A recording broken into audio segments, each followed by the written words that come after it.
Thank you all. It's really nice to see these rooms quite well attended, and this beautiful church is worth coming to for a lot of inspiration and healing. So I picked a tough topic today, didn't I? Evolution. My goodness, what can you say in the limited time that I have on such a big topic? Isn't it basically the question of who am I, where do I come from, and where am I going? Basic questions humankind has asked for millennia. Well, to narrow it down just a little bit, let me tell you what I'm not going to talk about. We're not addressing some of the touchy topics of, for example, Darwinism versus the creationist theory. That is a big topic by itself and controversial. Also, I'm not going to lecture you much on biology. I'm not a specialist, and that fills volumes by itself. But the intention is to speak about how evolution affects us all, every day, right here, right now. And I wish to give you some food for thought that you then can take to the level that you are interested in. Well, as we look at our current world events, sometimes I ask myself, are we evolving or are we devolving? And when we take a look at some of the wars, the hostilities, the violence, even illnesses that are present in our world today, doesn't it sometimes feel like we live in this little bubble? But we are affected, of course, by what happens in the world, and media coverage. It can really make our vibration go down, doesn't it? Because we're compassionate, we're feeling for what's happening, but we also have the duty to keep our vibrational level up. See, that's another whole big topic about vibration. But let's explore a little bit on how we evolve on a personal level, and then we'll look more at the spiritual level. Not that they are really truly that separate, but just to structure the thoughts a little bit. As the song Turn, Turn says, there's a time for everything. And sometimes we wonder, are we just evolving by living, by breathing? And it seems like, well, there's definitely an evolution as we're getting older. There are also life-changing events that sometimes set a very strong mark in our evolution. And be they happy ones like marriage, birth of a child, or loss of a loved ones. They can affect us very deeply and change us on a cellular level. So a lot of our personal evolution has to do with how we integrate these changes and how much consciousness we shine into what happens in our lives. It has often been said that the world is a school, and that we are here to learn the lessons. And maybe above all, the greatest lesson is love.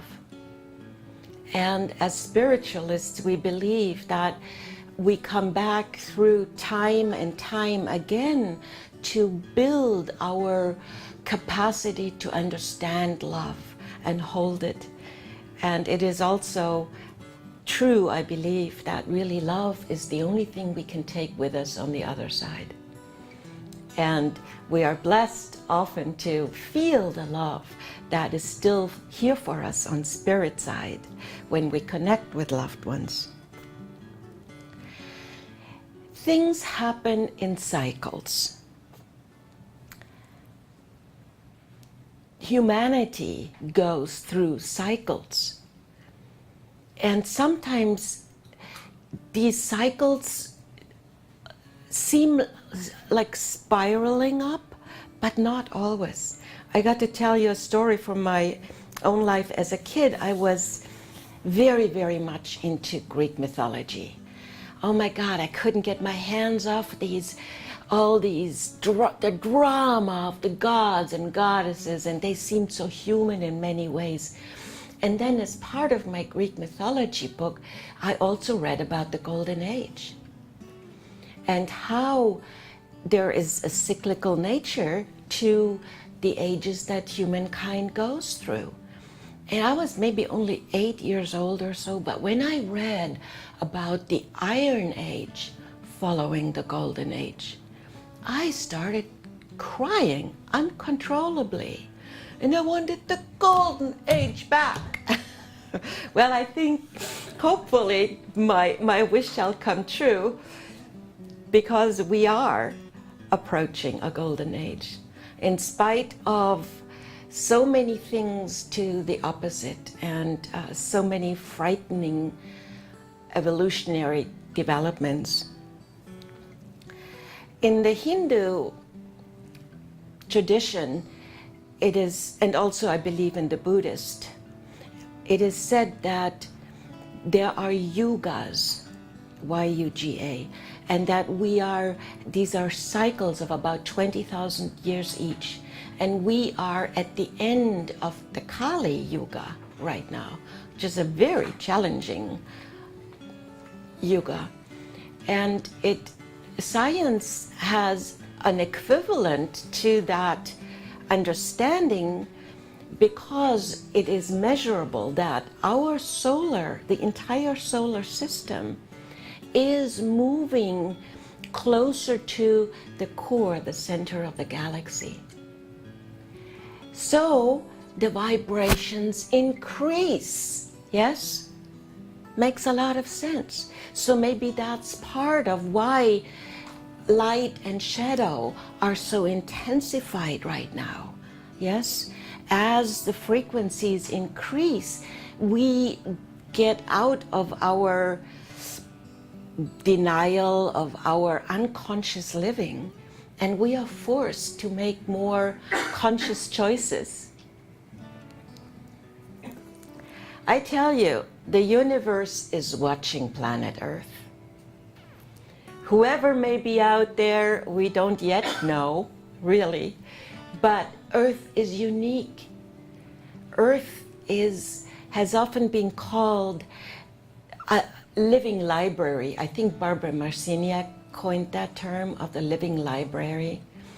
And so, since we are also a planet of free choice, that may be unique too.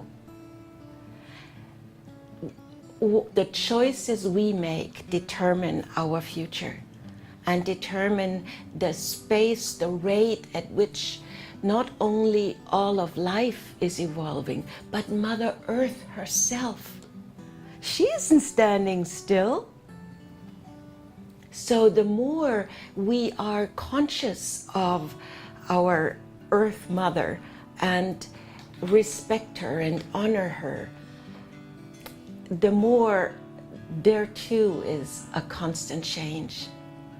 You know, our heartbeat is in synchronicities, is that the word? With Earth's heartbeat. There is a heartbeat to everything in the universe, a rhythm. And if you don't believe that, check out some of the NASA sites. They have recorded some of the sounds of other planets. And it's really quite amazing to tune into the frequencies of Saturn or Jupiter. So sound is, of course, also creative principle, yes, at least according to many traditions. I know I'm sort of moving around a lot, but that's just how it is. So I want to tell you one more story from my personal life that gave me an understanding of of evolution on a very, very tight, close to home level. As many of you know, I had a near-death experience over 20 years ago. Yeah, I'm the miracle, I'm still here. And during that time where I was in a coma for 3 weeks, I had an incredible journey through different realms of consciousness and out of, certainly not within the body that was dying.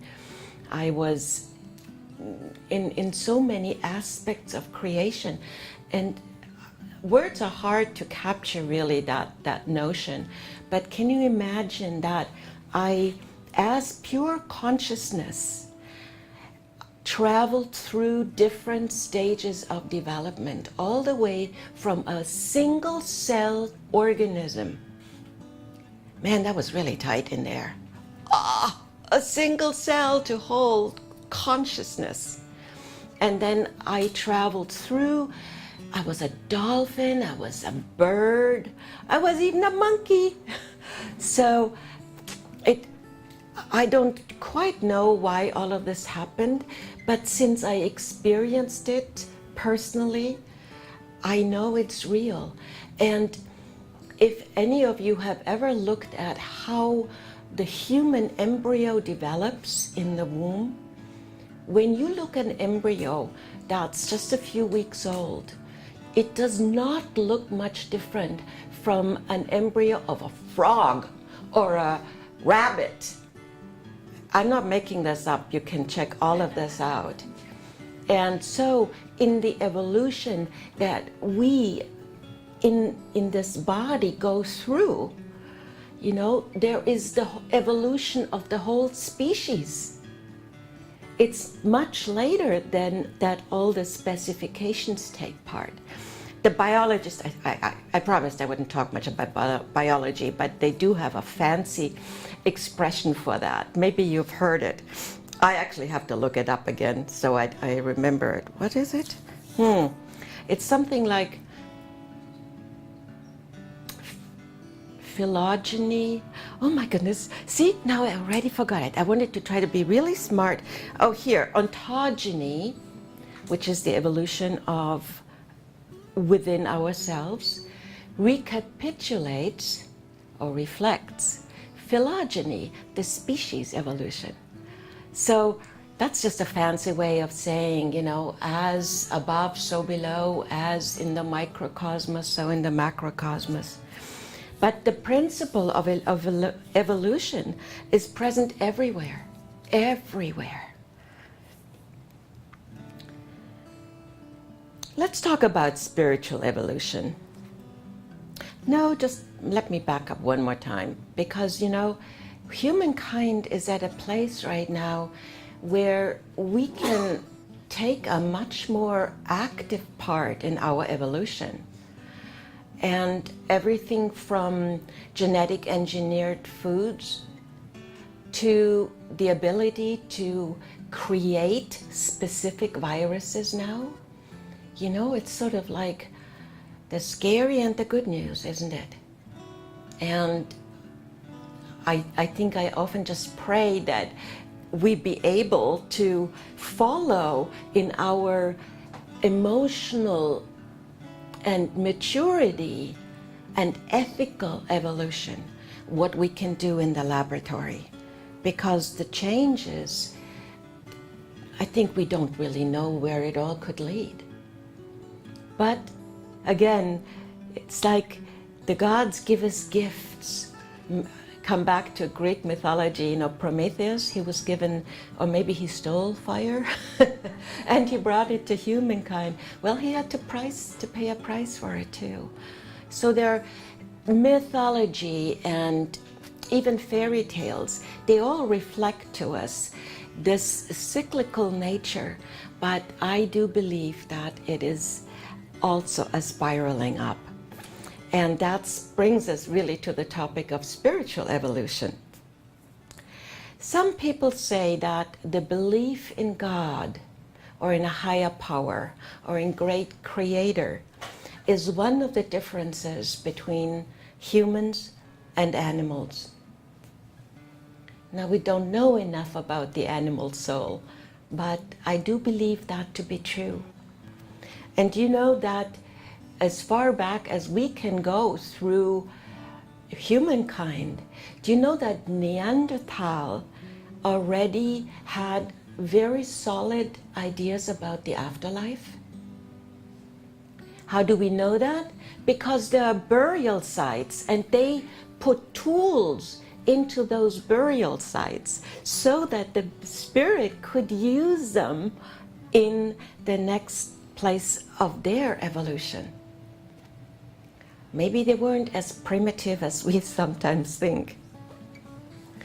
In the culture and civilization of Egypt,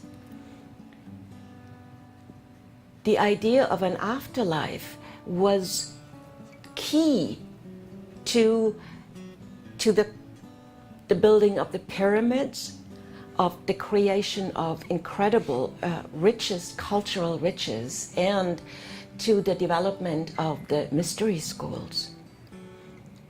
Nothing was more important to them than the afterlife, and all of this life was a preparation to be in eternal glory and possibly eternity.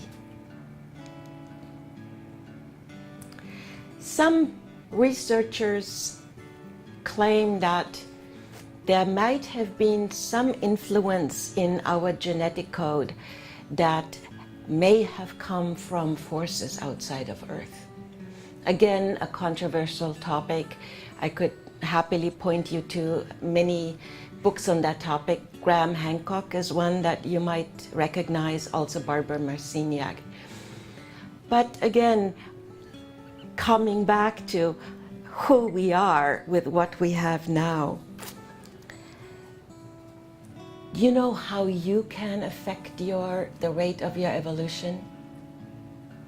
Through meditation. Meditation changes the brain waves and allows for higher frequency to come in. The more you focus on your third eye in meditation, the more you will feel a pulsing sensation here. And when I go deep in meditation, I just feel this pulsing and it makes me incredibly happy. So they have measured too the brains of highly evolved yogis and meditators, and they have a different structure of their brain. And you know how else you can help yourself a lot? Because you've got angels and guides with you. They are vitally interested in your evolution. And not only because it makes them feel good, but the beauty is it's a win-win. As you evolve, so do they. So isn't that wonderful to know that there's just like going hand in hand with your angels and guides? And the more your individual choices are driven by what you know in your heart is right. And there's no code that can describe that, but we all have in our heart that feeling of what's right, what's not right. And hey, we're not perfect, okay? If we were perfect, we'd have angels, wings to fly off with the angels. So it's okay to make mistakes. The evolutionary path has bumps, doesn't it? And sometimes we need to move at a slower pace, and then boom, there is an evolutionary leap. And you know, that leap can even happen within a single generation on a massive scale. I'm sure you all heard the 100 monkey story, right? I don't need to repeat it right now. No? Should I say it real quick? All right, hope I can get it together. So the idea is that it may be a metaphor, that there are island colonies of monkeys, and one colony of monkeys learns to wash the potatoes before they eat them. Who knows if they had potatoes, but mangoes. And one monkey found out that, and that would be a really helpful thing. So soon the whole colony on his island did the same thing. It exploded rapidly, that knowledge. But the interesting thing is, just about the same time that it was a more massive development, the monkeys on the other island that had no physical connection started doing the same thing. And that is what's called the 100 monkey syndrome, because there is some connection that is non-physical. And information, awakening, evolution can happen without being bound to third-dimensional reality. So, how much time do I have? I could talk about this for a long time. I want to give you some quotes of a very wise man that many of you may know. Gary Zukav is a physicist, very respected in this field, also turned into spiritual author. I love it when that happens, you know, when somebody who's got all the credentials and is so respected in his field then integrates spirituality, because it's those people that are maybe more listened to, and there's quite a few of them. So one of the classic books he wrote is called Seat of the Soul. I highly recommend that, and it really talks about how we are developing into multisensory humans. Seat of the Soul by Gary Zukav. So I'm just quoting some of my favorite things here. The purpose of our journey on this precious earth is now to align our personalities with our souls. It is to create harmony, cooperation, sharing, and reverence for life. It is to grow spiritually. This is our new evolutionary pathway. The old pathway, pursuing the ability to manipulate and control, no longer works. It now produces only violence and destruction. Now, sadly, we can obviously see that groups of people very much stick to that old paradigm. And I think it is our task as light workers to unite our forces, to unite in the vibration of this new paradigm towards what has sometimes been called Homo Novus. You know, what would this Homo Novus look like in your mind? Is it possible that this new human being is spiritually, psychically so connected to all of life that she couldn't possibly harm another living entity, because it would hurt herself? Yes? I think that's one of the places we're going to. We are evolving, to quote Zukav again, from 5 sensory humans into multisensory humans. The perceptions of the multisensory human extend beyond physical reality to the larger dynamical systems of which our physical reality is part. So that means our 5 senses that have served us so well are really giving us only a limited slice of reality. Maybe you've heard that a lot of our DNA is actually right now not being used. I heard the metaphor that it's like a big library where an earthquake happened and the books fell out of the shelves and they're lying on the floor just randomly. And in the DNA, visualize that as part of this evolution that we are participating in, that magically all the books get put back in the right place, and that we now have access to powers that we had really never known before. Isn't that a beautiful image? I just love it. And by the way, it is biological truth. You can read about the building blocks of DNA and how many of them are currently activated and how many are just backup. So, you know, it's nice when we can bridge even popular science with what the ancients have said for a long time. And I want to close with this quote. Oh, there are so many ones. We are evolving from a species that pursues external power into a species that pursues authentic power. Authentic power has its roots in the deepest source of our being.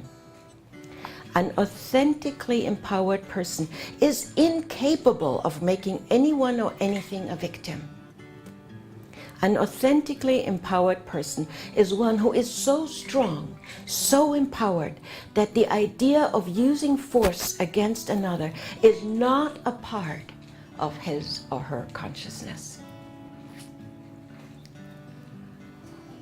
What will the world be when we can all hold hands and we can give each other room for different creeds, different practices, different value systems, and we can, I'm just seeing right now this chain of kids from all colors of skin, all nations, making a beautiful ring around the world. And the angels do the same thing.